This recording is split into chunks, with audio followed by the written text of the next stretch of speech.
Lord and Saviour Jesus Christ. കർത്താവായ ക്രിസ്തുയേശുവിൻ്റെ തന്നെ നാമത്തിൽ സ്നേഹവന്ദനങ്ങൾ. വായിപ്പാൻ ഉദ്ദേശിക്കുന്ന വേദഭാഗം വെളിപ്പാട് പുസ്തകം 1-ാം അധ്യായത്തിൽ നിന്നാണ് 4 തൊട്ടുള്ള വാക്യങ്ങൾ.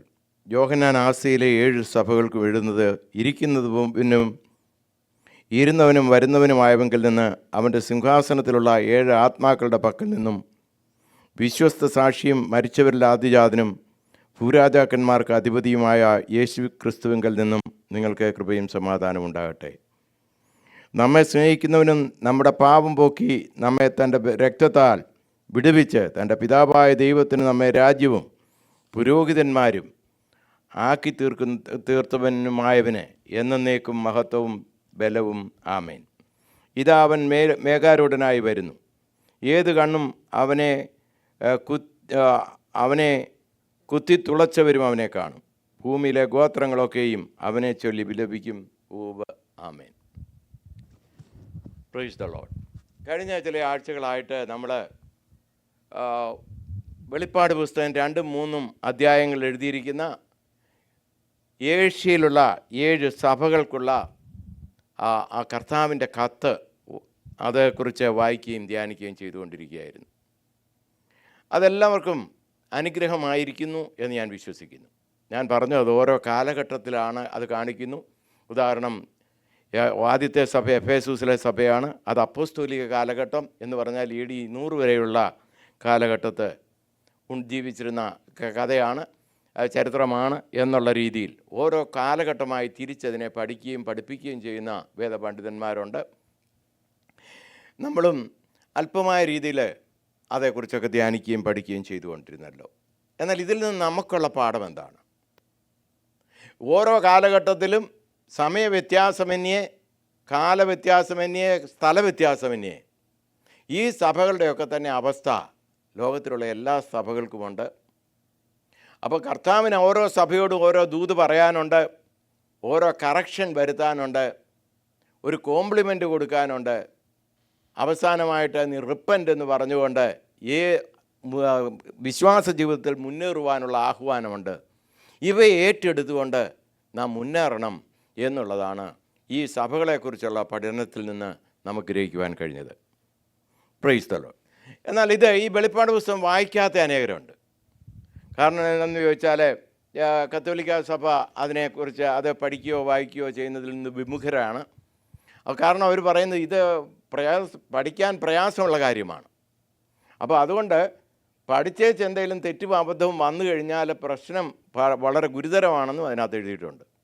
അതുകൊണ്ട് ഇത് പഠിക്കാതെയും വായിക്കാതെയും ഇരിക്കുന്നത് ഉത്തമം എന്നുള്ള നിഗമനത്തിലെത്തിയിട്ടുള്ള ചില പഠനങ്ങൾ ഞാൻ കേട്ടിട്ടുണ്ട്. കാരണം ഇത് തെറ്റായി പഠിപ്പിക്കുകയോ കൂട്ടിച്ചേർക്കുകയോ ചെയ്താൽ ശാപം ഉണ്ടാകുമെന്ന് പറയുന്നു. അപ്പോൾ പിന്നെ ഇത് പഠിക്കാതിരുന്നാൽ വളരെ ഉപകാരമല്ലേ, ഒരു ശാപവും വരാതിരുന്നോളും എന്നുള്ള രീതിയിലിരിക്കുന്നവരുണ്ട്. പല ജ്ഞാനികളും വിവേകികളുമൊക്കെ ഇത് പഠിച്ചിട്ട് വേറൊരു ഗ്രന്ഥം പോലെ തന്നെ, പുസ്തകം പോലെ തന്നെ വായിക്കുകയും ചിന്തിക്കുകയും ചെയ്യുന്നവരുണ്ട്. അപ്പോൾ നമുക്കിവരെ ഒന്നും കുറ്റം പറയാനൊക്കത്തില്ല. കാരണം എന്താണെന്ന് ചോദിച്ചാൽ അവരുടെ അണ്ടർസ്റ്റാൻഡിങ് അതാണ്. എന്നാൽ നമ്മൾ എന്തുകൊണ്ട് ഇത് പഠിക്കുന്നു വായിക്കുന്നു എന്നുള്ള ചോദ്യം ചോദിച്ചാൽ, മത്തായിയുടെ സുവിശേഷം 11-ാം അധ്യായം 25-ാം വാക്യത്തിൽ കർത്താവ് പറയുന്ന ഒരു കാര്യമുണ്ട്. പിതാവേ, നീ ഇത് ജ്ഞാനികൾക്കും വിവേകികൾക്കും മറച്ച് ഹല്ലേലൂയ ശിശുക്കൾക്ക് വെളിപ്പെടുത്തിയിരിക്കുന്നത് കൊണ്ട് ഞാൻ നിന്നെ സ്തുതിക്കുന്നു എന്ന് കർത്താവ് പറയുന്നൊരു വേദഭാഗമുണ്ട്. നീ ജ്ഞാനികൾക്കിത് മറച്ചു, വിവേകികൾക്കിത് മറച്ചു, ശിശുക്കൾക്ക് വെളിപ്പെടുത്തിയിരിക്കുന്നു. അപ്പോൾ ശിശുവിൻ്റെ ഹൃദയം പോലെ ഏകാഗ്രതയോട്, ഒരു നിർമ്മല ഹൃദയത്തോടുകൂടെ ഇത് പഠിക്കാം വായിക്കാം എന്നുള്ള അർത്ഥമാണ് കർത്താവ് ഇവിടെ തരുന്നത്. അതുപോലെ തന്നെ കൊരിന്ത്യർക്ക് എഴുതിയ 1-ാം ലേഖനം അതിൻ്റെ 1-ാം അധ്യായം 19-20 വായിക്കുമ്പോൾ അതിനകത്ത് പൗലോസ് ഇങ്ങനെ പറയുന്നുണ്ട്, ലോകത്തിൻ്റെ ജ്ഞാനം ദൈവത്തിൻ്റെ മുമ്പിൽ ഭോഷത്വമാണ്. ഹല്ലേലൂയ. അതുപോലെ 1 കൊരിന്ത്യർ 1:26-27 വായിക്കുമ്പോൾ ഇവിടെ കാണുന്നു, ജ്ഞാനികളെ ലജ്ജിപ്പിപ്പാൻ ദൈവം ലോകത്തിൽ ഭോഷത്വമായത് തിരഞ്ഞെടുത്തു, ബലമുള്ളതിനെ ലജ്ജിപ്പിക്കുവാൻ ദൈവം ബലഹീനമായതിനെ തിരഞ്ഞെടുത്തു.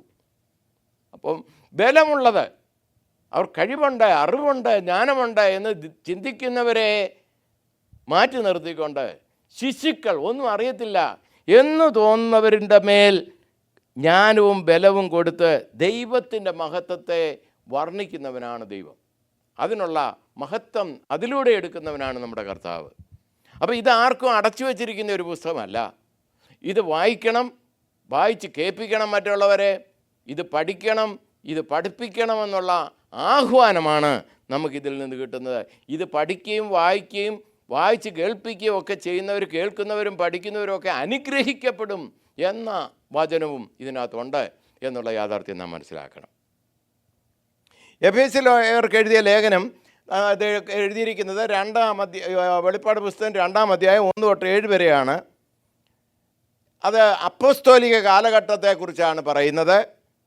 അതിനകത്ത് ഈ മിക്കവാറും എല്ലാ ലേഖനങ്ങളിലും അഥവാ ലെറ്റേഴ്സിലും കർത്താവ് ഇവിടെ ശ്രമിക്കുന്നത് അവരുടെ ഗുണവശങ്ങൾ അവരോട് പറയുക എന്നുള്ളതാണ്. അപ്പോൾ ഇവിടെ എഫേസ്യയിലെ സഭയ്ക്ക് എഴുതുമ്പോൾ അവിടെ നമ്മൾ കാണുന്ന അതിൻ്റെ നല്ല വശം പറയുന്നു. കള്ള അപ്പോസ്തലന്മാരെ നിനക്ക് മനസ്സിലായി. കാരണം അപ്പോസ്തലന്മാരല്ലാത്ത കള്ള ഉപദേഷ്ടാക്കന്മാർ കയറി വന്ന് ദുരുപദേശം പഠിപ്പിക്കുന്നതിനെ നിനക്ക് തിരിച്ചറിയുവാൻ കഴിഞ്ഞു എന്നൊരു നല്ല ഗുണം ഈ എഫേസോസിലെ സഭയെക്കുറിച്ച് പറയുന്നുണ്ട്. എന്നിട്ട് അവരുടെ ദോഷം പറയുകയാണ്, നിൻ്റെ ആദ്യ സ്നേഹം വിട്ടുപോയി. നിനക്ക് ഒത്തിരി നല്ല ഗുണങ്ങളൊക്കെ പറയാനുണ്ട് നിന്നെക്കുറിച്ച്, പക്ഷേ നിൻ്റെ ആദ്യ സ്നേഹം നിനക്ക് നഷ്ടപ്പെട്ടു. അവർക്ക് കൊടുത്തിരിക്കുന്ന ഉപദേശം എന്താണ് അവർക്ക് കൊടുത്തിരിക്കുന്ന കൗൺസിൽ? റിപ്പന്റ്. നിനക്ക് ആദ്യം നല്ല സ്നേഹമുണ്ടായിരുന്നല്ലോ, ആ ആദ്യ സ്നേഹത്തിലേക്കും ആദ്യ സ്നേഹത്തിലൂടെ നീ പ്രവർത്തിച്ച ആ പ്രവർത്തന മണ്ഡലത്തിലേക്ക് നീ മടങ്ങി വരിക. നമ്മുടെ എല്ലാം ജീവിതത്തിൽ നമ്മുടെ ഹൃദയം കർത്താവിന് വേണ്ടി കൊടുത്തിട്ടുണ്ടെങ്കിൽ ഏതെങ്കിലും ഒരു സമയത്ത് കർത്താവ് നല്ല ആശയങ്ങൾ തരും. എനിക്കിങ്ങനെ ജീവിക്കണം, എനിക്കിങ്ങനെ ചിന്തിക്കണം, ഇങ്ങനെ ചെയ്യണം, ഇങ്ങനെ പ്രവർത്തിക്കണം. ഇതുപോലെയുള്ള നല്ല ഉദ്ദേശങ്ങളും ചിന്താഗതികളും മനുഷ്യരുടെ ഹൃദയത്തിലേക്ക് വീണ്ടും ജന്മം പ്രാപിച്ച ഒരു വ്യക്തിയുടെ ഹൃദയത്തിൽ ദൈവം കൊടുക്കും. ആ എടുത്ത തീരുമാനത്തിലേക്ക് മടങ്ങി വരുന്നതാണ് ആദ്യ സ്നേഹത്തിലേക്ക് മടങ്ങി വരിക എന്ന് പറയുന്നത്. സോ റിപ്പന്റ്, ആദ്യത്തെ പ്രവൃത്തി ചെയ്യുക. അതാണ് നമുക്ക് എഫേസ്യയിലെ സഭയ്ക്ക് എഴുതിയ അതിൽ എഴുത്തിലൂടെ ഗ്രഹിക്കാൻ കഴിയുന്നത്. രണ്ടാമത് ഇവിടെ പറഞ്ഞിരിക്കുന്നത് സ്മിർന എന്ന് പറയുന്ന സഭ ഇതാണ്. സൗരഭ്യവാസന എന്ന സ്മിർണയ്ക്ക് ഒരർത്ഥമുണ്ട്. കാരണം സ്മിർന എന്ന് പറയുന്നത് ഞാൻ പറഞ്ഞു അത് ഒരു സുഗന്ധദ്രവ്യമാണ്. മോർ നമ്മുടെ എന്ത് പറയുന്നു, കർത്താവിന് അവർ വിദ്വാൻമാർ കാണാൻ വന്നപ്പോൾ മൂര് കുന്തിരിക്ക, ആ മൂരാണിത്. ആ മൂരിനൊരു ബിറ്റർ ടേസ്റ്റ് ഉണ്ട്, പക്ഷേ അതിന് സുഗന്ധദ്രവ്യത്തിൽപ്പെട്ടതാണ്. യേശുവിനോടുള്ള ബന്ധത്തിൽ നമ്മൾ 3 പ്രാവശ്യം അത് കാണുന്നുണ്ട്. ഒന്ന് കർത്താവിൻ്റെ ജനനത്തെങ്കിലെ പ്രസൻറ്റേഷൻ കിട്ടിയതിൽ ഒന്ന് മൂരാണ്. രണ്ടാമത് യേശുക്രിസ്തുവിൻ്റെ ക്രൂശെ കിടക്കുമ്പോൾ ഈ ബിറ്റർ ടേസ്റ്റുള്ള മൂര് കലക്കിയ ജ്യൂസാണ് കുടിക്കാൻ കൊടുക്കുന്നത്. വൈനെന്ന് പറഞ്ഞാൽ മുന്തിരിച്ചാറ്. ആ മുന്തിരിച്ചാറിനകത്ത് മൂര് കലക്കിയതാണ്. അത് പെയിൻ എൻഡ്യൂർ ചെയ്യാൻ കൊള്ളാം. എന്നാൽ യേശുക്രിസ്തു അത് ടേസ്റ്റ് ചെയ്ത് നോക്കണ ഇഷ്ടപ്പെട്ടില്ല, അത് കുടിച്ചേ ഇല്ല. എന്നിട്ട് യേശുക്രിസ്തുവിനെ അടക്കുമ്പോൾ അരിമത്തയിലെ ജോസഫും മറ്റാരും കൂടെ വന്നേ അടക്കാൻ, നിക്കോദെമോസ്, ഇവർ രണ്ടും കൂടെ വന്ന് 100 റാത്തലുള്ള മൂരും അലോവേറ ഇതുപോലെയുള്ള സ്പൈസസ് എല്ലാം കൂടെ കൂട്ടി ഒരു കൂട്ടുണ്ടാക്കി ആ കൂട്ടിനകത്ത് അത് മിക്സ് ചെയ്ത് യേശുവിനെ പൊതിഞ്ഞിട്ട് അതിൻ്റെ മേൽ തുണി ചുറ്റിയാണ് കല്ലറയിൽ വെക്കുന്നത്. അപ്പോൾ 3 രംഗങ്ങളിൽ യേശുവിനോടുള്ള ബന്ധത്തിൽ ഈ മൂര് എന്ന് മലയാളത്തിലും സ്മിർണ അല്ലെ മീറ എന്നുമൊക്കെ പേരുള്ള ഇതിനെ വെച്ചതായിട്ട് നമുക്ക് കാണുന്നുണ്ട്. AD 100 തൊട്ട് AD 300 വരെയുള്ള കാലഘട്ടത്ത് സഭയുടെ ഉഗ്രമായിട്ടുള്ള പീഡനം സഹിച്ച കാലഘട്ടമാണ്. ഈ കാലഘട്ടത്തെ കാണിക്കുന്ന ഒരു അതാണ് സ്മിർണയ്ക്കുള്ള ഈ സ്മിർണ എന്ന് പറയുന്ന അല്ലെ ആ സഭയ്ക്കുള്ള ലെറ്റർ എന്ന ഒരു പഠനമാണ് നമുക്ക് കാണാൻ കഴിയുന്നത്. അവരെക്കുറിച്ച് ചില നല്ല വശങ്ങളും തിന്മവശങ്ങളും അവർക്ക് കൗൺസിലും ഒക്കെ കർത്താവ് കൊടുക്കുന്നുണ്ട്. അവരെക്കുറിച്ച് നല്ല വശം പറയുന്നത് സാത്താൻ്റെ പള്ളിക്കാരെ നിനക്ക് തിരിച്ചറിയാൻ കഴിയുന്നു. സാത്താൻ്റെ പള്ളിക്കാരല്ലേ സിനഗോഗ് ഓഫ് സൈറ്റൻ എന്നാണ് പറയുന്നത്. സിനഗോഗ് എന്ന് പറയുന്നത് യഹൂദന്മാരുടെ കൂട്ടായ്മയാണ്. ആ സിനഗോഗിൽ അവർ ദൈവത്തിൻ്റെ കുഞ്ഞുങ്ങളാണെന്ന് പേരുണ്ടെങ്കിലും അവർ സഭയെ പീഡിപ്പിക്കുകയും ഉപദ്രവിക്കുകയും ചെയ്യുന്നവർ എന്നുള്ള നിലയിൽ ക്രിസ്തുവിന് എതിരായി നിൽക്കുന്നു എന്നുള്ള കാരണത്താൽ സാത്താൻ്റെ പള്ളിക്കാർ എന്ന് അവിടെ പേര് പറയുകയാണ് യേശു. യേശു ഒരിക്കലും യഹൂദന്മാരെ നോക്കിക്കൊണ്ട് പറഞ്ഞിട്ടുണ്ട്, നിങ്ങൾ പിശാചിൻ്റെ മക്കളാണെന്ന് പറഞ്ഞിട്ടുണ്ട്. ദൈവത്തിൻ്റെ മക്കളാണെന്നാ ഇസ്രായേൽ മക്കളെക്കുറിച്ച് നമ്മൾ പഠിക്കുന്നെങ്കിലും ദൈവവചനം കേൾക്കുകയോ അനുസരിക്കുകയോ ചെയ്യാത്തവരെ പിശാചിൻ്റെ മക്കളെന്ന് യേശു വിളിച്ചിട്ടുണ്ട്. Price the Lord. അവരൊക്കെ വളരെ ദേഷ്യം വന്ന് കാണും. എന്നാൽ ഇവിടെയും അതുപോലുള്ളൊരു പ്രശ്നം പറയുകയാണ്. ഈ സാത്താൻ്റെ പള്ളിക്കാർ കൊണ്ടുവരുന്ന ദുരുപദേശത്തെ നിനക്ക് ഗ്രഹിക്കാൻ കഴിഞ്ഞു, നീ അതിൽ നിന്ന് ഒഴിഞ്ഞു നിന്നു. ഇങ്ങനൊരു നല്ല ഗുണം നിന്നെക്കുറിച്ച് പറയാനുണ്ട് സ്മിർനാ സഭയെ. നീ പീഡനത്തിലൂടെ കടന്നുപോയി, നിന്നെക്കുറിച്ച് ഒരു കുറ്റവും എനിക്ക് പറയാനില്ല. കർത്താവ് പറയുകയാണ്, ഒരു കുറ്റവും യേശുവിനെ കർത്താവ് സ്മിർനാ സഭയെക്കുറിച്ച് പറയുന്നില്ല. ദൂത്, നീ ഇതിങ്ങനെ വിശ്വാസത്തിൽ നിലനിന്നാൽ ജീവകിരീടം നിനക്ക് ലഭിക്കും, രണ്ടാം മരണത്തിലൂടെ നിനക്കൊരു ദോഷവും ഭവിക്കത്തില്ല. നമുക്കറിയാം, കഷ്ടതയുടെ കാലഘട്ടമാണ്. യോഹന്നാൻ അപ്പോസ്തലൻ്റെ ഡിസൈപ്പിളായിരുന്ന പോളികാർപ്പിനെ തീ വെച്ച് കൊന്ന കാലഘട്ടമാണ്. അദ്ദേഹം സ്മിർനാ സഭയുടെ മെമ്പറായിരുന്നു. അവിടുത്തെ അതിൻ്റെ മേലധ്യക്ഷനായിട്ടിരിക്കുന്ന വരുന്ന വ്യക്തിയാണ് പോളികാർപ്പ്, യോഹന്നാൻ്റെ ശിഷ്യനും സഭയുടെ മൂപ്പനുമായിട്ടിരുന്ന പോളികാർപ്പ്. പോളികാർപ്പിനെ തീ വെച്ച് കൊല്ലാനായിട്ട് ശ്രമിക്കുമ്പോൾ അദ്ദേഹം പറഞ്ഞു, എന്നെ ബന്ധിച്ചൊന്നും നിങ്ങളെ വിടണമെന്നില്ല, ഞാൻ ഈ തീയിൽ നിന്നൊന്നും ചാടാനോ ഓടാനോ പോകുന്നില്ല, നിന്ന് കത്തിക്കോളാം. അദ്ദേഹത്തിൻ്റെ ബലം അതുകൊണ്ട് അഴിച്ചു, തീക്കകത്ത് കെട്ടുമ്പോൾ കയ്യിലെ ബലം കഴിച്ചു. ആ തീ പക്ഷേ കെട്ടുപോയി.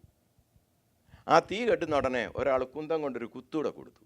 അങ്ങനെ തീ കൊണ്ട് വെന്തും കുത്തുകൊണ്ട് അങ്ങനെ രണ്ട് രീതിയിലാണ് പോളികാർപ്പിൻ്റെ മരണം വരിക്കുന്നത്. അന്നേരം പറഞ്ഞു, ഈ വാർദ്ധക്യമുള്ള 86 വയസ്സുണ്ട്. അദ്ദേഹത്തോട് പറയുന്നുണ്ട് പട്ടാളക്കാർ, നീ ഒരു പാവമാണ്, നിനക്ക്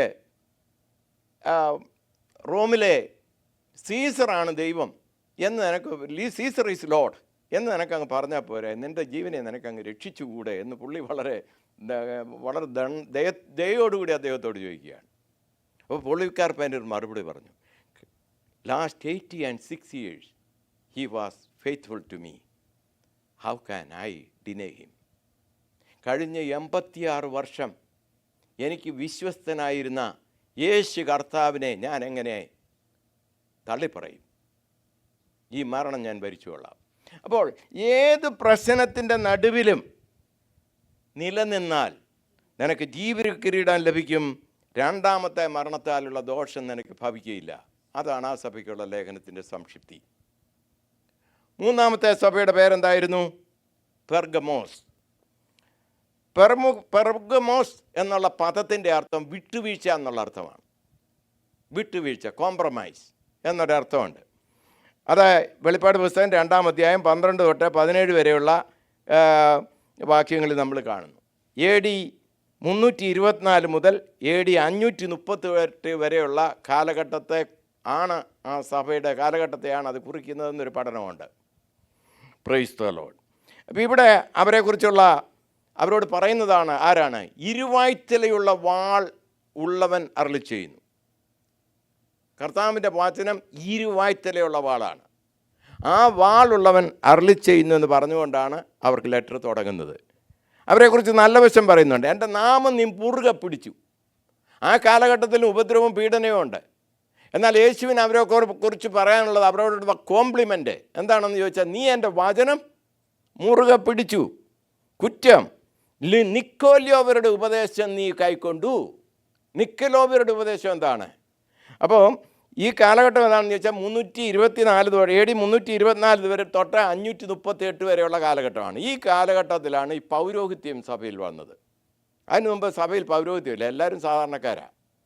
നിങ്ങളോ അന്ധകാരത്തിൽ നിന്ന് അത്ഭുത പ്രകാശത്തിലേക്ക് വിളിച്ചവൻ്റെ സദ്ഗുണങ്ങളെ ഘോഷിപ്പാൻ തക്കവണ്ണം തിരഞ്ഞെടുക്കപ്പെട്ട ഒരു ജാതിയും രാജകീയ പുരോഹിത വർഗവുമായി തിരഞ്ഞെടുക്കപ്പെട്ടവരാണ് എല്ലാവരും എന്നുള്ള കൺസെപ്റ്റോടു കൂടിയുള്ള ക്രിസ്തീയ സഭയായിരുന്നു അന്ന്. ഒരു മേൽക്കുപ്പായമോ അങ്കിയോ അങ്ങനെയുള്ള വിശേഷ വസ്ത്രങ്ങൾ സഭയുടെ പാസ്റ്റർക്കോ അല്ലെങ്കിൽ അന്ന് സഭ നടത്തുന്നവർക്കോ ഉണ്ടായിരുന്നില്ല അതുവരെ.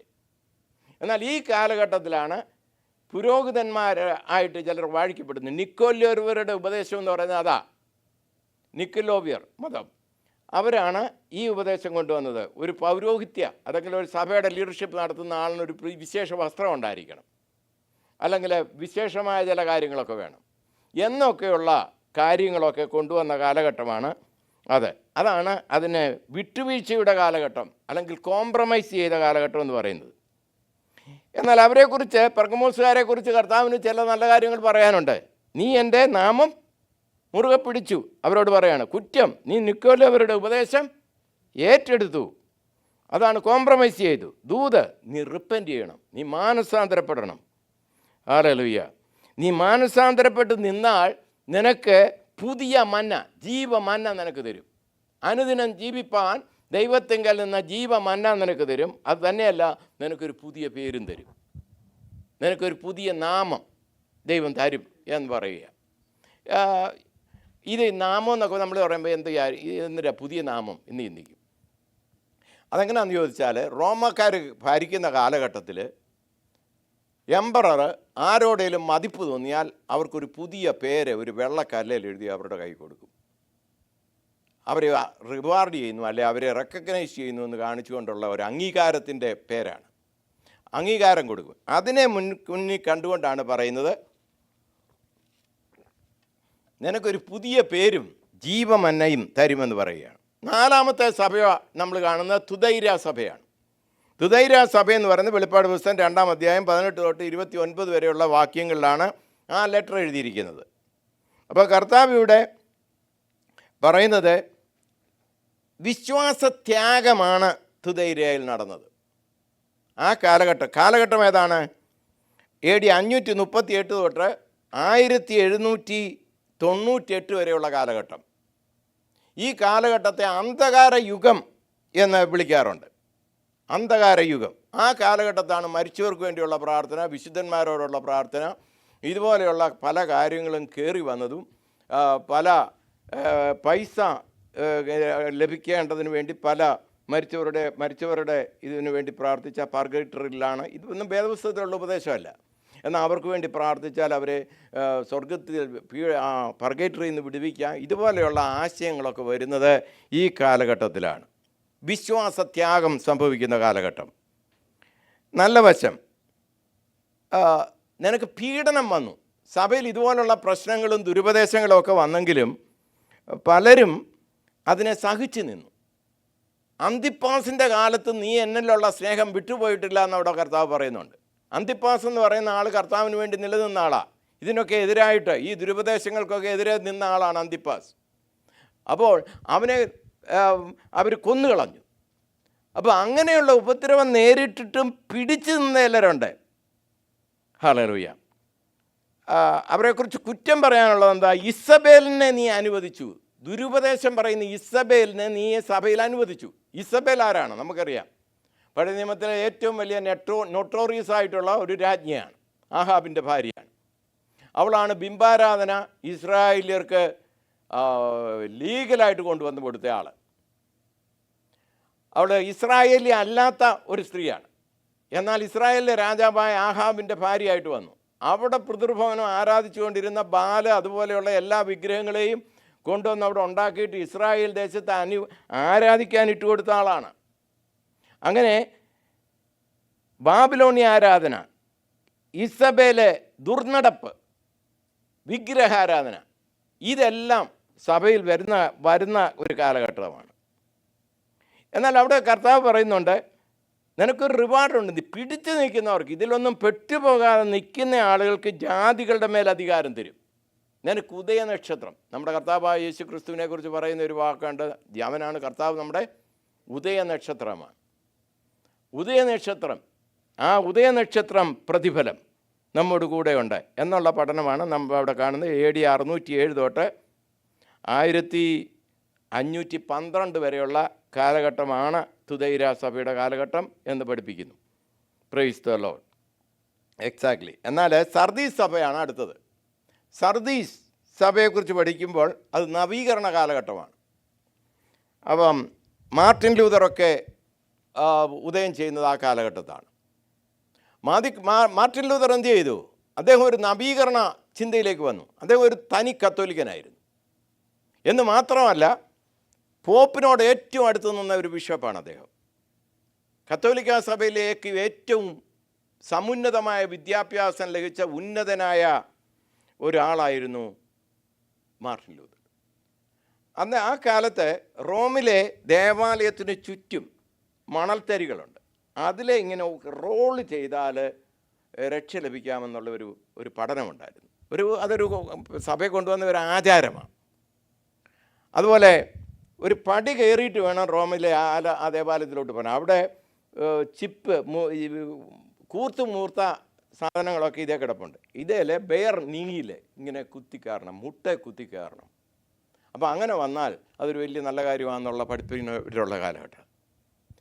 ഇങ്ങനെയുള്ള കാര്യങ്ങളൊക്കെ ചെയ്തുകൊണ്ട് അദ്ദേഹം ഇങ്ങനെ മുട്ട കുത്തി ഇങ്ങനെ സ്റ്റെപ്പ് കയറുമ്പോൾ അദ്ദേഹത്തിന് റോമാലേഖനത്തിലെ ഒരു വാക്യം ഹൃദയത്തിലേക്ക് കേൾക്കുന്നത് പോലെ തറച്ചു വന്നു. എൻ്റെ നീതിമാൻ വിശ്വാസത്താൽ നീ ജീവിക്കും. എൻ്റെ നീതിമാൻ വിശ്വാസത്താൽ ജീവിക്കും. വിശ്വാസമാണ് കാര്യം, കർമ്മപ്രവർത്തികളല്ല. മണലെ കിടന്ന് ഉരുളുന്നതോ വേർ നീസിൽ മുട്ടുകുത്തി സ്റ്റെപ്പ് വഴി കയറുന്നതിലൂടെ അല്ല നീതീകരണം. എൻ്റെ നീതിമാൻ വിശ്വാസത്താൽ നീതീകരിക്കപ്പെടും. നീ വിശ്വാസത്താലുള്ള നീതീകരണം എന്നുള്ള ആ ബോധ്യം കടന്നു വന്ന അദ്ദേഹം കത്തോലിക്ക സഭ അനുഷ്ഠിച്ചുകൊണ്ടിരുന്ന എല്ലാ തെറ്റുകളെയും ഒരു 95 വലിയ ഡിക്ലറേഷൻസ് എഴുതിക്കൊണ്ട് കത്തോലിക്ക പള്ളിയുടെ ഡോറിൽ തറച്ചു വെച്ചു. ഇതാണ് മാർട്ടിൻ ലൂതറിൻ്റെ റിഫോർമേഷൻ എന്ന് പറയുന്ന കാലഘട്ടം. അപ്പോൾ അവിടെ പറയുകയാണ്, നീ വിശ്വാസത്തിൽ ഉറച്ചു നിന്നാൽ നിനക്കെന്ത് കിട്ടും? ജാതികളുടെ മേൽ അധികാരം ലഭിക്കും. അത് കഴിഞ്ഞാണ് നമ്മൾ കാണുന്നത് മാർട്ടിൻ ലൂതർ രംഗപ്രവേശം വന്നപ്പോൾ അദ്ദേഹം ദൈവവചനം സ്പഷ്ടമായിട്ട് സംസാരിക്കാൻ തുടങ്ങി. നമ്മൾ അനുവർത്തിച്ചു കൊണ്ടിരിക്കുന്ന ആചാരങ്ങൾ തെറ്റാണ്, നമ്മുടെ ഈ അനുഷ്ഠാനങ്ങൾ തെറ്റാണ്, സുവിശേഷമാണ് യാഥാർത്ഥ്യം, വചനത്തിൽ ഉറച്ച ജീവിതം നയിക്കണം, തിരുവചനമായിരിക്കണം നമ്മുടെ ആധികാരമുള്ള കാര്യം, നമ്മുടെ ട്രഡീഷൻസ് അല്ല എന്ന് പറഞ്ഞുകൊണ്ട് അദ്ദേഹം മുന്നോട്ട് വന്നൊരു തീപ്പൊരി പോലെ അത് യൂറോപ്പിനെ ബാധിച്ചു. അതാണ് റിഫോർമേഷൻ. അതോടുകൂടി സഭയ്ക്കൊരു നവചൈതന്യം ലഭിക്കാനിടയായി, ഒരു ഉണർവ് ലഭിക്കാൻ ഇടയായി. ആചാര അനുഷ്ഠാനങ്ങളും കർമ്മങ്ങളിലും നിലനിന്നിരുന്ന സഭ വിശ്വാസത്തിലേക്ക് കടന്നു വരുവാനിടയായി. ഇതാണ് അവിടെ നടന്നത്. ഇവിടെ എല്ലാം പറയുന്ന ഒരു കാര്യമുണ്ട്, റിപ്പൻറ്റ്. നീ ഏതിൽ വീണിരിക്കുന്നു എന്നോർത്ത് റിപ്പൻറ്റ് ചെയ്യണം, മാനസാന്തരപ്പെടണം, എന്നിട്ട് വിശ്വാസത്തിൽ മുന്നേറണം. 5ാമത്തെ സഭ സർദീസ് സഭ. വെളിപ്പാട് പുസ്തകം 3:1 തൊട്ടുള്ള വാക്യങ്ങളിൽ നമുക്കത് കാണാം. 1512 തൊട്ട് 1750 വരെയുള്ള കാലഘട്ടമാണ് സർദീസ് സഭയുടെ കാലഘട്ടം എന്നൊരു പഠിപ്പിക്കലുണ്ട്, എന്നൊരു പഠിപ്പീര് അവിടെ കാണുന്നുണ്ട്. അവരുടെ നല്ല വശം, വിശുദ്ധിയുള്ള കുറേ പേര് നിനക്കവിടെ ഉണ്ട്. കുറച്ച് പേര് വിശുദ്ധിക്ക് വേണ്ടി നിൽക്കുന്നവർ സർദീസ് സഭയെ നിൻ്റെ കൂടെയുണ്ട്. എന്നാൽ അവരുടെ കുറ്റം, എന്നാൽ നിൻ്റെ പ്രവൃത്തി ഞാൻ പൂർണ്ണതയുള്ളതായി കണ്ടില്ല. ഞാനിത് പറയുമ്പോൾ ഈ തെറ്റുകളൊക്കെ നമ്മുടെ ജീവിതത്തിൽ കാണാം. ഈ ഓരോ സഭയ്ക്കുമുള്ള കുറ്റങ്ങൾ നമ്മൾ കാണും. ഈ ഓരോ സഭയ്ക്കുള്ള ദൂത് പറയുമ്പോൾ ആ ദൂത് നമുക്കൂടുള്ളതാണ്. ഏത് കാലഘട്ടത്തിലുള്ളവ സഭയ്ക്കും വിശ്വാസികൾക്കും ഇത് അനർത്ഥമാണ്. നല്ല വശം, വിശുദ്ധിയുള്ള കുറേ പേര് നിനക്കവിടെ ഉണ്ട്. ദൂത്, അസത്യത്തെ വിട്ട് സത്യത്തെ സ്വീകരിക്കുക. നീ മാനസാന്തരപ്പെട്ട് അസത്യം വിട്ട് സത്യത്തെ പിന്തുടർന്ന് വിശ്വാസ ജീവിതത്തിൽ മുന്നേറണം. റിവാർഡ്, നിനക്ക് വെള്ള നിലയെങ്കിൽ ലഭിക്കും. വെള്ള നിലയെങ്കിൽ എന്ന് പറയുന്നത് വിശുദ്ധിയെ കാണിക്കുക. നീ നിലനിന്നാൽ നിനക്ക് വിശുദ്ധിയുടെ ഉടുപ്പായ വെള്ള നിലയെങ്കിൽ ലഭിക്കും.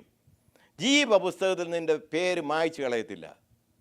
ജീവപുസ്തകത്തിൽ പേരിട്ടില്ലാത്ത ആരും സ്വർഗരാജ്യത്തിൽ കാണുകയില്ല. അപ്പം നിൻ്റെ പേര് ഞാൻ ജീവപുസ്തകത്തിൽ നിന്ന് മായ്ച്ചു കളയത്തില്ല, നിനക്ക് വെള്ള ഉടുപ്പ് ലഭിക്കും. അതുകൊണ്ടാണ് പല ക്രിസ്തീയ ഗോളത്തിലുള്ളവരും ഈ വെള്ള വസ്ത്രം ധരിക്കുന്നത്. Price the Lord. വെള്ള ഒരു വിശുദ്ധിയുടെ ഇത് കാണിക്കുന്ന ഒന്നാണ്. Price the Lord. അതുകൊണ്ട് ഞാനൊരു പ്രത്യേക കളറിന് പ്രാധാന്യം കൊടുത്ത് പറയുകയല്ല. നമ്മുടെ ഹൃദയത്തിൽ വിശുദ്ധി ഇല്ലാതെ എത്ര വെള്ളയെടുപ്പ് ധരിച്ചിട്ടുണ്ട കാര്യം. ഞാൻ മിക്കവാറും എല്ലാം വെള്ള വസ്ത്രം ധരിച്ചുകൊണ്ടാണ് വരുന്നത്. എൻ്റെ ഹൃദയത്തിൽ ഗുണമില്ലെങ്കിൽ ഞാൻ ഈ വെള്ള വസ്ത്രം ധരിച്ചിട്ട് എന്ത് കാര്യം? അപ്പോൾ വസ്ത്രത്തിൻ്റെ നിറമല്ല അവിടെ പ്രാധാന്യം, നമ്മുടെ ജീവിത വിശുദ്ധിയാകുന്ന വെള്ള വസ്ത്രം, അതാണ് നമ്മളവിടെ എടുക്കേണ്ടത്. 6ാമത്തെ സഭ ഫിലദൽഫിയ സഭയാണ്. അത് 1750 മുതൽ 1900 വരെയുള്ള കാലഘട്ടം. മിഷണറി സഭകൾ ഉദയം ചെയ്യുന്നത് ആ കാലഘട്ടത്താണ്. ഉദാഹരണമായിട്ട് നമ്മുടെ ഇന്ത്യയിലേക്ക് കടന്നു വന്ന മിഷണറി പ്രസ്ഥാനത്തിൻ്റെ പിതാവെന്നറിയപ്പെടുന്ന ആരാണ് ഇന്ത്യയിലേക്ക് വന്നേ? കുക്ക് സാഹിബൊന്നുമല്ല, അതിനൊക്കെ മുമ്പേ ആളുകൾ വന്നു. സറാംപൂർ യൂണിവേഴ്സിറ്റിയൊക്കെ സ്ഥാപിക്കപ്പെട്ടത് അദ്ദേഹത്തിൻ്റെ പേരിലാണ്, വില്യം കേറി. ഈ വില്യം കേറി ബാപ്റ്റിസ്റ്റ് മിഷൻ്റെ ഒരു പ്രവർത്തകനായിരുന്നു ഇംഗ്ലണ്ടിൽ. അദ്ദേഹത്തിൻ്റെ ജോലി ഷൂ ഷൈൻ ചെയ്യുകയായിരുന്നു. അപ്പോൾ അദ്ദേഹത്തിന് ദൈവാത്മാവ് ഇടപെട്ടു, എനിക്ക് ഇന്ത്യയിലേക്ക് മിഷണറി ആയിട്ട് പോകണം. അദ്ദേഹത്തെയാണ് പുതിയ മോഡേൺ മിഷണറി സംഘത്തിൻ്റെ പിതാവെന്ന് അറിയപ്പെടുന്നത് അദ്ദേഹത്തെക്കുറിച്ച് ഞാൻ പല സമയത്തും ഞാൻ പറഞ്ഞു കേട്ടിട്ടുണ്ട്, നിങ്ങൾ അല്ലാതെ തന്നെ കേട്ടിട്ടുണ്ട്. അദ്ദേഹം മിഷണറി പ്രസ്ഥാനത്തിൽ ഇരിക്കുമ്പോൾ അദ്ദേഹം എഴുന്നേറ്റ് എന്ന് പറഞ്ഞു, എനിക്ക് ഇന്ത്യയിലെ സുവിശേഷീകരണത്തിന് പോകണം എന്ന് പറഞ്ഞു. അന്നത്തെ ബാപ്റ്റിസ്റ്റ് മിഷൻ്റെ പ്രസിഡന്റ് പറഞ്ഞു, shut up young man, you sit down there. If God wants to use somebody to the heathen, he will send someone. You sit down there. ദൈവത്തിന് ആരെയെങ്കിലും ജാതികളുടെ ഇടയിലായിക്കണൽ അയച്ചോളും, നീ അവിടെ ഇരിക്കാൻ പറഞ്ഞു. ബുദ്ധി പ്രാപിക്കാൻ പറഞ്ഞു, നീ അവിടെ ഇരിക്കാൻ പറഞ്ഞു. പക്ഷെ പുള്ളിയിൽ ദൈവം കൊടുത്ത ആർത്തി തീർന്നില്ല. അദ്ദേഹം ബ്രിട്ടീഷ് കപ്പലിൽ ഒരു ടിക്കറ്റ് എടുത്തിട്ട് ഇന്ത്യക്ക് പോകാനായിട്ട് ചിന്തിച്ചു. ബ്രിട്ടീഷ് കപ്പൽ കൊടുത്തില്ല ടിക്കറ്റ്. കാരണം ബാപ്റ്റിസ്റ്റ് മിഷൻ പറഞ്ഞ വിവരം അവർ അറിഞ്ഞിട്ടുണ്ട്, അവർ കൊടുത്തില്ല. പിന്നെ ഡാനിഷ് ഷിപ്പിൽ ഒരു ടിക്കറ്റ് എടുത്ത് അതിലാണ് അദ്ദേഹം ഇന്ത്യയിൽ വരുന്നത്. പിന്നെ സഹിച്ച കഷ്ടതകൾ, പ്രയാസങ്ങൾ, ഭാര്യ ഭ്രാന്തിയായി, ഒരു മോൻ വെള്ളത്തിൽ വീണ് മരിച്ചു, അനേക ഉപദ്രവങ്ങൾ. താൻ ഒരു പ്രസ് തുടങ്ങി, ആ പ്രസ് തീ വെന്ത് ചാരമായി. അതിനെ പരിഹസിച്ചുകൊണ്ട് മറ്റ് റിപ്പോർട്ടേഴ്സ് വന്നു, ഇതാ വില്യം കേറിയുടെ പ്രസ് തീ ചാരമായി കിടക്കുന്നു, ഇനി എങ്ങനെ അദ്ദേഹത്തിന് ആ വിഷൻ നിലനിർത്താൻ കഴിയും? ക്വസ്റ്റ്യനാണ്. പക്ഷേ അതിൻ്റെ ഇടയിലെല്ലാം അദ്ദേഹം നിലനിന്നു. ഇന്ന് ഏഷ്യയിലെ ഏറ്റവും വലിയ ബൈബിൾ കോളേജ് സറാംപൂർ ബൈബിൾ കോളേജാണ്. ബംഗാളിൽ ക്രിസ്ത്യാനിത്വം ഉണ്ടായത് അദ്ദേഹത്തിൻ്റെ പ്രവർത്തനത്തിലൂടെയാണ്. നോർത്ത് ഇന്ത്യയിലെ പല ഭാഷകളിൽ ബൈബിൾ ട്രാൻസ്ലേറ്റ് ചെയ്തത് വില്യം കേറിയാണ്. അപ്പോൾ ദൈവം കൊടുത്ത ആ ദർശനത്തിൽ അദ്ദേഹം മുന്നേറി. ആ കാലഘട്ടത്തെയാണ് ഈ ഫിലദൽഫ്യ എന്ന് പറഞ്ഞത് സഹോദര സ്നേഹം എന്നുള്ള അർത്ഥമാണ്. എനിക്ക് കർത്താവിനെ സ്നേഹമുണ്ട്, സഹോദരനെ സ്നേഹമുണ്ടെന്ന് പറയുകയും മറ്റുള്ളവരുടെ രക്ഷയിലേക്ക് നടത്തേണ്ടതിന് അണിവിരൽ ഞാൻ ഉപയോഗിക്കുകയില്ലെന്നും പറഞ്ഞാൽ എവിടെ സഹോദര സ്നേഹം? നല്ല വശം, നീ എൻ്റെ വചനം കാത്തു, എൻ്റെ നാമം നിഷേധിച്ചില്ല. അതാണ് ഫിലദൽഫ്യ സഭയെക്കുറിച്ച് പറയുന്നത്. ദോഷം ഒരു കുറ്റവും ഫിലദൽഫ്യ സഭയെക്കുറിച്ച് കർത്താവിന് പറയാനില്ല. നമ്മളിത് കാണുന്നത് വെളിപ്പാട് പുസ്തകം 7 തൊട്ടുള്ള വാക്യങ്ങളിലാണ്. ദൂത് കിരീടം നഷ്ടമാക്കാതെ സൂക്ഷിക്കുക. നിനക്കൊരു കിരീടം ദൈവം തരുന്നുണ്ട്, ആ കിരീടം നഷ്ടമാകാതിരിക്കാൻ നീ സൂക്ഷിക്കണം. എന്നിട്ട് റിവാർഡ് പറയുന്നു, ദൈവം തന്നെ തൻ്റെ ആലയത്തിൽ നിന്നെ ഒരു തൂണാക്കും. തൂണെന്ന് അവിടെ പറയുന്നത് ബ്രിട്ടീഷുകാരുടെ റോമക്കാരുടെ കാലത്ത് തൂണെന്നൊക്കെയുള്ള പ്രസ്താവനയ്ക്ക് ഇമ്പോർട്ടൻസ് ഉണ്ട്. തൂണ് ഒരാളുടെ പേര് കീപ്പ് ചെയ്യണമെന്ന് വരില്ല. ഉദാഹരണമായിട്ട് ശലോമോൻ ദേവാലയം പണിതപ്പോൾ അവിടെ ഒരു തൂണുണ്ടായിരുന്നു. ആ തൂണിൻ്റെ പേര് ബോബസ് എന്നായിരുന്നു. ബോബസ് ആരാണ്? ഇസ്രായേൽ മക്കൾ ഏറ്റവും ബഹുമാനിക്കുന്ന രാജാവായ ദാവീദിൻ്റെ വല്യപ്പനാണ് ബോബസ്. അദ്ദേഹത്തിൻ്റെ പേരാണ് ഒരു തൂണിൻ്റെ പേര്. അതുപോലെ നിന്നെ ദൈവം തൻ്റെ ആലയത്തിലൊരു തൂണാക്കുമെന്ന് പറഞ്ഞാൽ നിന്നെ ദൈവം മാനിക്കും. നീ ദൈവത്തിന് പ്രാധാന്യമർഹിക്കുന്നവനാണ്. അടുത്ത സഭ, ഏറ്റവും ഒടുവിലത്തെ സഭ ലവോദിക്യ സഭ. വെളിപ്പാട് പുസ്തകം 3:14 തൊട്ട് 22 വരെയുള്ള വാക്യങ്ങളിലാണ് നമ്മൾ അതിനെക്കുറിച്ച് കണ്ടത്. അതിനെക്കുറിച്ച് പറയുമ്പോൾ 1900 മുതൽ AD 1900 മുതൽ കർത്താവിൻ്റെ വരവ് വരെയുള്ള സഭ എന്ന് പഠിപ്പിക്കുന്നുണ്ട്, സഭയുടെ രീതി. എന്നാൽ അവിടെ സഭയെക്കുറിച്ച് പറയുന്നത് എന്താണ്? നീ ശീതവാനുമല്ല ഉഷ്ണവാനുമല്ല, ശീതോഷ്ണവാനാകിയാൽ ഞാൻ നിന്നെ എൻ്റെ വായിൽ നിന്ന് ഉമിഴ്ന്നു കളയും. ആക്ച്വലി ഫിലദൽഫിയ സഭയും ലവോദിക്യ സഭയും പാരലായിട്ട് പോകുന്നു എന്നൊരു പഠിപ്പിക്കലുണ്ട്. എന്ന് പറഞ്ഞാൽ ഫിലദൽഫിയ സഭ ചെയ്യുന്നത് പോലെയുള്ള നല്ല പ്രവൃത്തികൾ ചെയ്തുകൊണ്ട് പോകുന്ന ആളുകളും പ്രസ്ഥാനങ്ങളും, അതുപോലെ ലവോദിക്യ സഭയെക്കുറിച്ച് പറയുന്നു, അവർ ശീതവാനുമല്ല ഉഷ്ണവാനുമല്ല, ശീതോഷ്ണവാൻ, വിശ്വാസത്തിലൊരു തീഷ്ണതയില്ല. എന്നാൽ ദൈവം ഇല്ലെന്നും പറഞ്ഞ് ഇവനൊന്നും മാറി നിൽക്കുമോ? അതുമില്ല. എല്ലായിടത്തും തലയും കാലും കാണിച്ച് നടക്കുകയും ചെയ്യും, എന്നാൽ ചൂടോടെ ദൈവത്തിന് വേണ്ടി നിൽക്കത്തുമില്ല. ഇങ്ങനെയുള്ള വ്യക്തിയെക്കുറിച്ച് ദൈവവചനം പറയുന്നത് നീ ശീതോഷ്ണവാനാണ്. ശീതോഷ്ണവനായെന്ന് പറഞ്ഞിട്ട് ഭർത്താവ് പറയാണ്, നീ ചൂടായിരുന്നെങ്കിൽ ഞാൻ അങ്ങ് സഹിക്കായിരുന്നു, നീ തണുപ്പനായിരുന്നെങ്കിലും ഞാൻ അങ്ങ് സഹിക്കായിരുന്നു, നീ ശീതോഷ്ണവാനാകിയാൽ ഞാൻ നിന്നെ ഛർദ്ദിച്ച് കളയുമെന്നാണ് പറഞ്ഞിരിക്കുന്നത്. വാട്ടവെള്ളം കുടിച്ചാലുള്ള അനുഭവം നമുക്കറിയാമല്ലോ. എന്നിട്ട് അവിടെ ജയാളികൾക്കുള്ള പ്രോമിസ് കർത്താവ് പറയുകയാണ്, നീ ക്രിസ്തുവിനോടുകൂടെ ജയിക്കുന്നവൻ ക്രിസ്തുവിനോടുകൂടെ സിംഹാസനത്തിലിരിക്കും, നീ രക്ഷ പ്രാപിക്കും. ഈ പ്രശ്നങ്ങളുടെ ഒക്കെ നടുവിൽ ജയാളിയായിട്ട് നീ നിന്നാൽ നിനക്ക് എന്തുണ്ട്?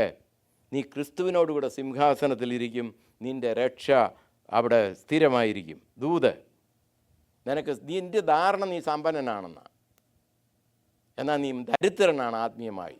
അതുകൊണ്ട് നീ സമ്പന്നനാകേണ്ടതിന് ദൈവത്തിൻ്റെ പൊന്ന് നീ വാങ്ങിച്ചോളാനാണ് പറഞ്ഞത്. എന്ന് പറഞ്ഞാൽ നീ ഗോൾഡൊക്കെ മേടിച്ചിട്ടോളാനും അല്ലെ കീപ്പ് ചെയ്തോളാനും അല്ല അവിടെ പറഞ്ഞിരിക്കുന്നത്. പൊന്ന് ധനത്തെ കാണിക്കുന്നു. ആത്മീയമായ എൻറിച്ച്മെൻറ്റ് നീ പ്രാപിക്കണം. നിൻ്റെ ധാരണ നീ കമ്പിളിയൊക്കെ ഉണ്ടാക്കി ലോകവ്യാപകമായി വിൽക്കുന്നു എന്നുള്ളതാണ്. എന്നാൽ നിൻ്റെ നഗ്നത വെളിവാകാതിരിക്കേണ്ടത് നീ എന്ത് വേണം? എന്നോട് നീതിയുടെ വസ്ത്രം വാങ്ങി ധരിച്ചു. നിൻ്റെ ധാരണ നീ കാണുന്നുണ്ടെന്നാണ്. കാരണം ഇതിവിടെ അനേക ഇൻസ്റ്റിറ്റ്യൂട്ടുകളുണ്ട് അന്ന് ലവോദിക്കയിൽ. കണ്ണിൻ്റെ ഡോക്ടേഴ്സും മെഡിക്കൽ കോളേജുകളും ഒക്കെയുള്ള സ്ഥലമാണ് ആ കാലത്ത്. എന്നാൽ നീ കാണുന്നുവെന്ന് നീ ധരിക്കുന്നു, നിനക്കെല്ലാം അറിയാമെന്നാണ് നിൻ്റെ ധാരണ.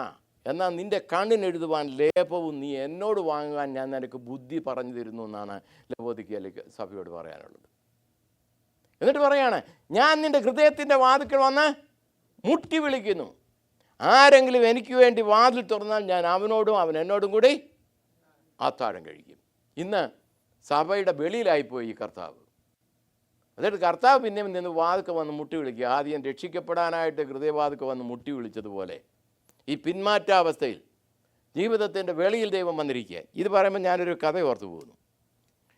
ഒരിക്കൽ ഒരു കറുത്ത വർഗ്ഗക്കാരനായ ഒരാൾ ബ്രിട്ടനിലെ ഒരു സഭയിൽ പോയി. അപ്പോൾ അവിടെ ആ ചർച്ചിൽ നിന്ന് കാരണം അവിടെ ആരാധിക്കണമെന്ന് അദ്ദേഹത്തിന് തോന്നി. എന്നാൽ അത് വെള്ളക്കാർക്ക് മാത്രമുള്ളൊരു സഭയായിരുന്നു. അപ്പോൾ അവിടെ ചെന്നൊരു മാന്യം ചെന്ന് പറഞ്ഞു, നിന്നെ വലിച്ചടിച്ചു കൊണ്ടുപോകാൻ എനിക്കിഷ്ടമില്ല, അത് ഡിസ്റ്റർബൻസ് ആകും, ഇവിടെ വെള്ളക്കാർക്കായിട്ട് മാത്രമുള്ള ഒരു സഭയാണ് എന്ന് പറഞ്ഞുകൊണ്ട് അദ്ദേഹത്തിൻ്റെ ഒരു കൈക്ക് പിടിച്ചു. അപ്പം വേറൊരാൾ വന്ന് വേറൊരാൾ വന്ന് മറ്റേ കൈക്കും പിടിച്ചു. എന്നിട്ട് അവനെ രണ്ടുപേരും കൂടെ തൂക്കിയെടുത്തുകൊണ്ട് വെളിയിലിട്ടു. വെളിയിൽ ചെന്ന് കഴിഞ്ഞപ്പോൾ അവന് നടന്ന് ആ പള്ളിയുടെ സ്റ്റെപ്പിൽ ഇങ്ങനെ ഇരിക്കുന്നു. കർത്താവേ, ഞാൻ ആരാധിക്കാൻ വന്നതാണ്, എന്നാൽ എനിക്ക് അവർ ഇടം തന്നില്ലല്ലോ എന്ന് ദുഃഖത്തോടുകൂടെ കരഞ്ഞു എന്നാണ് പറയുന്നത്. അപ്പോൾ ദൈവത്തിൻ്റെ ആത്മാവ് അവനോട് ഇടപെട്ട് പറഞ്ഞു, എൻ്റെ മോനെ, കഴിഞ്ഞ ഒത്തിരി വർഷമായിട്ട് ഞാൻ നോക്കുന്നുണ്ട് അതിനകത്തൊന്ന് കയറാൻ, എനിക്ക് ഇന്ന് വരെ കയറാനൊരിടം കിട്ടിയിട്ടില്ല, പിന്നെ നീ എന്തിനു ദുഃഖിക്കണം? എനിക്കവിടെ കയറാൻ ഇതുവരെ ഒരു ചാൻസ് കിട്ടിയിട്ടില്ല, പിന്നെ എൻ്റെ മോനെ നീ കരയേണ്ട കാര്യമൊന്നുമില്ല, ഞാനും അവിടെ ഇല്ല, നീയും അവിടെ ഇല്ല എന്ന് പറഞ്ഞ് അവനെ ആശ്വസിപ്പിച്ചതായിട്ടൊരു കഥ കേട്ടിട്ടുണ്ട്. എന്നാൽ ഇതേതാണ് ഈ കർത്താവ് ഈ വെളിപ്പാട് പുസ്തകം 3-ാം അധ്യായം 21-ാം വാക്യത്തിലാണെന്ന് തോന്നുന്നു പറയുന്നത്, ഞാൻ നിൻ്റെ ഹൃദയത്തിൽ വന്ന് നിൻ്റെ വാതിൽക്കൽ വന്ന് മുട്ടി വിളിക്കുന്നു, വാതിൽ തുറക്കുന്നാൽ ഞാൻ നിന്നോടും നീ എന്നോടും കൂടി അത്താഴം കഴിക്കുമെന്ന് പറയുന്നത് ജാതികൾക്ക് വേണ്ടിയുള്ള പറച്ചിലല്ല. മാനസാന്തരപ്പെടാത്ത പിന്മാറ്റത്തിൽ പോയ സഭാവിശ്വാസികളെന്ന് കരുതുന്ന ഓരോ വ്യക്തി ജീവിതങ്ങളോടും കർത്താവ് പറയുകയാണ്, നീ മാനസാന്തരപ്പെട്ട് ഹൃദയത്തിൻ്റെ വാതിൽ തുറന്നാൽ ഞാൻ നിന്നോടും നീ എന്നോടും കൂടി അത്താഴം കഴിക്കും.